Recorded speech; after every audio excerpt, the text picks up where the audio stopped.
সোনারপুরের লস্করপুরে ধর্ষণের চেষ্টা খুন ধৃত অমিত রায়ের বিরুদ্ধে ক্ষোভে ফুঁসছেন স্থানীয়রা। মহিলাদের দাবি, এর আগেও বহুবার বিভিন্ন অভিযোগ উঠেছে অমিতের বিরুদ্ধে। তার অত্যাচারে কার্যত প্রাণ ওষ্ঠাগত ছিল সবার।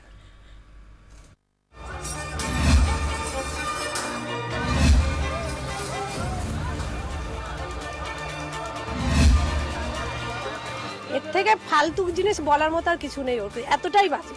ও ফাঁসি চাই, ও ছেড়ে দিলে আর একটা মেয়ের সর্বনাশ করবে। আমি ফাঁসি চাই। ও যেরকম ভাবে ওকে মেরেছে ওর শাস্তিটা ঠিক ওরকম ভাবেই হওয়া উচিত। কিশোরী নৃশংস হত্যাকাণ্ডের জের, গোটা লস্করপুরে এমনই বিক্ষোভের আগুন।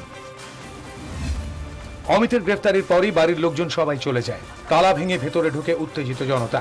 ভেঙে গুঁড়িয়ে দেওয়া হয় অভিযুক্ত অমিত রায় ওরফে ছোট্টুর বাড়ি। ক্ষুব্ধ এলাকাবাসীর অভিযোগ, বহুদিন ধরে অভিযোগের পাহাড় জমছে অমিত ওরফে ছোট্টুর বিরুদ্ধে। স্থানীয় ক্লাব কাউন্সিলর সহ অনেককেই জানিয়েছেন স্থানীয় মানুষ, কিন্তু তাণ্ডব বেড়েছে বই কমেনি।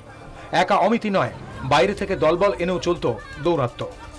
আমি দরখাস্ত দিয়েছি, পার্টি অফিসে দিয়েছি, আবার মিলন সংঘ রিসেতেও দিয়েছি, আবার আমাদের বালক সংঘ ক্লাবেও দিয়েছি। কোনো ব্যবস্থা নিয়েছিল? কোনো ই করে না। ক্লাব বা পার্টি অফিসকে জানানো হয়েছিল। এরা যদি কোনো পুলিশকে জানাতো বা কিছু, তাহলে আজ এই ঘটনা ঘটতো না। এইরকম বন্ধ খালি স্কুল পরিত্যক্ত যেটা, সেটাই অমিতের মতো দুষ্কৃতীদের হট ফেভারিট স্পট হয়ে উঠছিল। এখানেই কিন্তু বসতো নিত্য নৈমিত্তিক এই যে মদ খাওয়ার থেকে শুরু করে জুয়ার আসর। আশেপাশে বিভিন্ন জায়গায় হচ্ছে ছেলেরা সমস্ত মদ খাচ্ছে, ঠিক আছে, আমরা চোখে দেখছি, কিন্তু আমরা কিছু করতে পারছি না।